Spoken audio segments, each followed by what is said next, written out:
Welcome to the Millionaires mini-series with your hosts Stephanie Keith and Stacey Failing, here to set you up with the most luxurious version of yourself.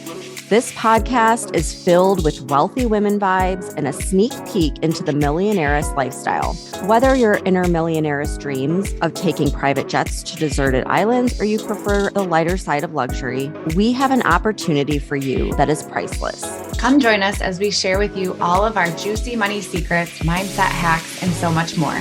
Money may not buy happiness, but it can provide you with an abundant life beyond your wildest dreams. So turn up the volume, adjust your crown, and get ready to embrace your inner millionaire-ess. Hello, welcome back to the Millionaires Money Mindset Podcast with Stephanie Keith and Stacey Failing. So you guys, we are so close to opening the doors again for the Millionaires Mastermind.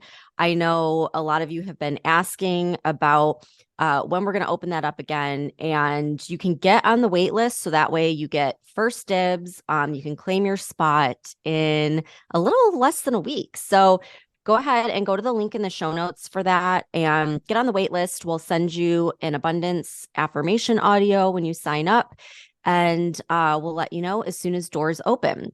So we have some exciting news. Stacey, do you want to go ahead and share since it's something that's happened recently for you? Sure. Yeah. I don't know. You might have heard me talk about the idea that I wanted to leave my job, and just a little backstory. I'm a nurse and I work in public health, and I absolutely loved the work that I was in, helping the community. And I worked in maternal child health. So women's health has always been like a passion of mine. And, but I wasn't having that like work-life balance that I really wanted. And ultimately, when it comes down to it, regardless of who you're working for, at the end of the day, politics get involved. And there's certain things that you have to do that take away from the work that you signed up for, right? And for me, like all of the tasky stuff, the mundane, the putting out fires, the personnel issues, all of that was just taking away from my passion. And also sucking up so much time and energy away from my true passion, which is helping women in this podcast and mastermind coaching space that we're in. And I felt like I kept getting more and more pulled to work and less away from my goals and my dreams.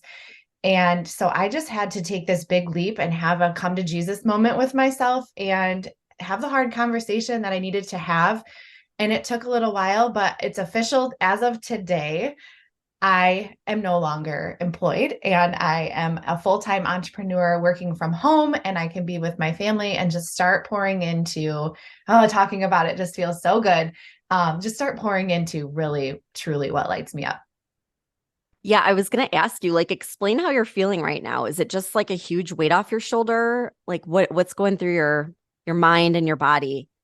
I am so energetically lit up. Like when I walked out of the doors yesterday after I turned in all my equipment, my badge and stuff, it was just like I chucked up the deuces and I didn't look back, and it felt so freeing because leading up to this, it wasn't always this like feel good, emotion that I had, but the further away from that I got, the closer to like this light that I'm seeing now, it's just like it's so slowly started to compound, and now I just feel it. And I'm so glad that I took that leap because, a few months ago when I was talking about it, it seemed so far away, and it was very scary because I'm like, I don't know what's going to happen. I have to just trust that it's going to work out and take the jump. And, I still don't know how it's going to work out. I have a really good feeling, but just energetically in such a better place. Yeah. So you set the goal back when we first started working together. I remember you setting the goal of leaving your job. And did you just kind of stick to that goal, or did it shift over time? And was there a point where you're like, I'm not going to be able to quit by that time. I need to shift the timeline. Like, what did that look like? Yeah, that's a good question. So ultimately, like the end goal was the same. I knew I didn't want to be working full time forever. But I just didn't realize, I guess, how quickly that was all going to unfold. And I think it was just knowing, I always tell everybody that I'm coaching, you're never going to be ready. We say that when you get a good job and you have a husband and you have a home, then you can have kids, right? When you're quote unquote ready. And so I've just had to take my own advice and realize that If not now, when will I really be ready? Um, and there were just some things that kind of held me back that, like I was the carrier of our benefits. And so I had to think about that for the short term while I'm in this transition period. And, while that's like scary and the responsible thing to stay, I think also I felt that it was like a hook to keep, I feel like that's how they keep people trapped is they hold you, under this thumb, if you will, like we have these benefits and, you get this raise increase every year, which is shit. And then it keeps people stuck because they're so comfortable with that familiarity and not the unknown of like, if I step away, I won't have that safety net. And it's scary, but like looking back, it's not worth it to have like my happiness and my soul and my energy sucked out of me over time. Just to say, oh, look at me, I retired from a company because I was there for, 30 plus years or whatever. Right. If you don't get laid off in the meantime, it's like Yeah. gone are the days where people can just stay with one company their whole life and like never get fired or laid off or whatever. It's so that's a thing. It's like I used to always look at 9 to 5 jobs as sort of, a safe and secure option, but it's really not. Like the safest and most secure option is creating your own wealth because then you control what happens instead of leaving it up to a company to decide, your fate and how much you make. And I think you bring up a good point about like how feeling like the responsible thing or the reasonable or practical thing is to stay with a job that has benefits. And that's really how we're conditioned to think. But you really led into the other side of your brain and focused more on your intuition. And I know there were so many signs. Like, for one, I know you had said for our elite coaching, if we had 7 signups, like that would be your sign. And then we got like literally 7, exactly 7. Like right when you said that too. And it was just like, okay, this is such confirmation from the universe. And then you and I have both just had a lot of different signs, a lot of repeating numbers. So I think it's really cool to see how different it looks tuning into that versus what society tells you is like the right, reasonable, responsible thing to do. So did you get any other signs besides the 7 thing that came through or just Yeah. like a good gut feeling? So many. And I want to talk about that. But I love that you said that, really staying in that 9 to 5, it might be comfortable in the moment, but realistically, is it really the safest? And do you really know what's going to happen? Nobody really knows at the end of the day what tomorrow is going to look like. So that was a solid point. Um, but yeah, when I had finally like came to the decision that I was going to leave, it took a little courage for me to actually type up my letter of resignation. I held my breath when I hit submit for probably a good 45 seconds afterwards before I reminded myself I needed to breathe. And then like as the hours went on, I just started to feel like a shedding. It was crazy, the relief that I automatically felt after that. And then in the 2 weeks where I had put in my notice, they had actually come back and countered me and said, if you stay, we will rearrange your position to expedite what we were already planning on doing in the next fiscal year, but we want to keep you.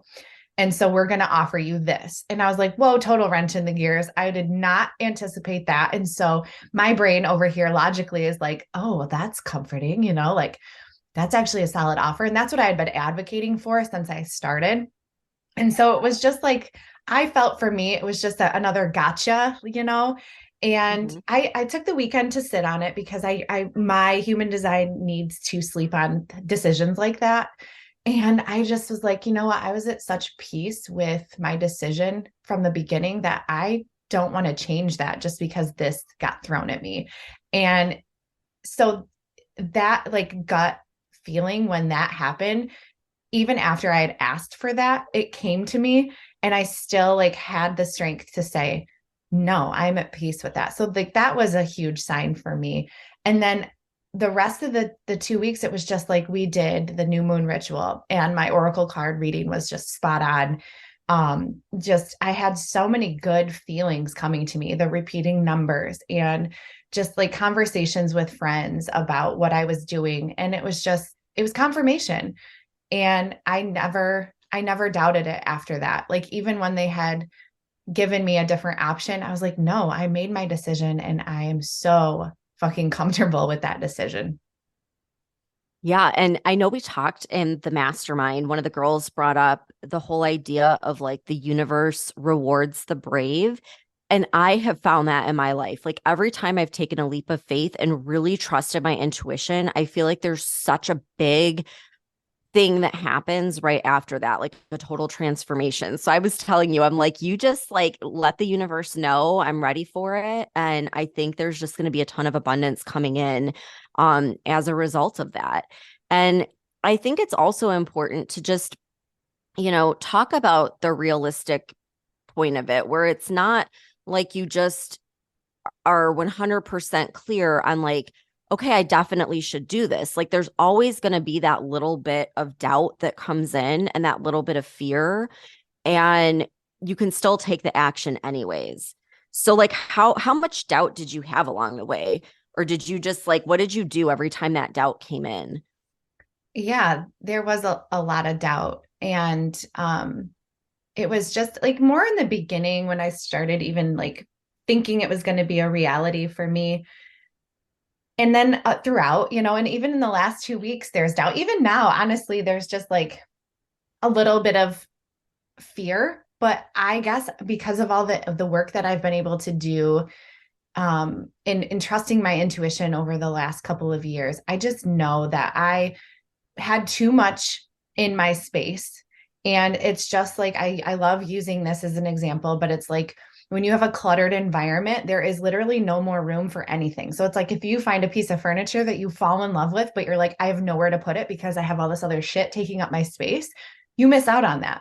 And so for me, I just kept reminding myself, like, I have no more space. And if I want to grow in my entrepreneurship, and this is really my ultimate goal, I need to create that space. So it was just that comfort in knowing that I am releasing all of this to open up this space for all the abundance and the things that I want to come in to my life. And so just those reminders of I can do hard things and I'm creating space and abundance follows, the brave and all of those things that might seem silly. But for me, it truly works. And I know that I've been able to trust my intuition and there was no hesitancy. Every time I had some fear or doubt come in, I'm like, you made the right decision and I can feel it. And that's how I know that the little bit of fear and doubt in my mind that the logical brain is trying to tell me, my intuition is screaming at it saying, no, this is where she needs to be right now. And I hear it. I hear it loud and clear. I am just smiling so big right now. And I think that this is just such a good example of what's possible because a few months ago, like I remember talking to you and you were like, I'm ready. I am ready to do this full time. I'm ready to quit my job. I'm ready to invest in myself and I'm going to do whatever it takes. And you were just so determined. You had made that decision and you had set that goal and you were just like all in, like, I'm going to make this work. And at that point in time, you didn't really know the how. Like there wasn't the level of income you needed quite yet at that point in time. There were a lot of like variables and questions and everything else, but you made that decision. And then from there, I feel like the path just kind of revealed itself and has just felt, at least from my perspective, has felt so fun and easy and enjoyable. And that's what happens when you just like have faith and make the decision. I feel like the universe provides you every step you need. And now, like, it did seem like such a far time out, like a far time away, but it really did happen quickly. And like now you're done. Like you made it happen. You manifested this in a pretty short amount of time. And I just think it's like such a great example to show people what's really possible when you make the decision and go all in. Yeah, 100%. And I think life is too short. And if we spend our time contemplating the what ifs and saying we have these goals and dreams, but never taking action, and then that could lead to regret or just like never having the opportunity to, because we put up that wall of comfort and we never want to go outside of that. And I think we miss out of a lot of different fun things that we just keep telling ourselves like, no, that's not for us. But truth is, it's like, if you see yourself in a life that you haven't had yet, it's totally possible. You just have to get out of your own way, as scary as it is, and just trust that you are deserving of that. And it is possible, but you just have to take that action. And even when you do, you're still not going to have the answers. You just need to trust that that is what is meant for you. And everybody has that. So, I just want to make that so known and loud, because we all think that you can have this lifestyle and I can have this lifestyle, but somebody that's listening to this is like, never for me. And that's not true at all. So you have to just change that and understand, yes, that life that you have inside of your head that you dreamed of when you were a little girl is still possible today, but you've got to stop telling yourself you can't, because if you do, you never will. Absolutely. And that's really what we're doing in the mastermind. Like, if you're ready to make the decision, like, I am going to quit my day job, I'm going to manifest a life of financial freedom, a life where I can spend time doing what I love and being there and being fully present for my family. Like, that's really the work that we're doing. It's making that decision, declaring it to the universe, overcoming all that doubt and the limiting beliefs that come up, and making this year the year that you transform, because you can't expect to change if you keep doing the same thing over and over again. You've got to try something different. You've got to change it up. And that's really what we are offering with this mastermind. So again, get your name on the wait list if that sounds like something you're ready for. Like, if this year is the year that you are going to change your life, then sign up and let's do this. Let's make the decision and declare it to the universe. So we'll link that up for you guys in the show notes. And Stacey, congratulations. I wish we were in person right now so we can like cheers to this, but congratulations. I'm so, so, so proud of you. We will celebrate in soon days to come for sure. Yes, Thank absolutely. you.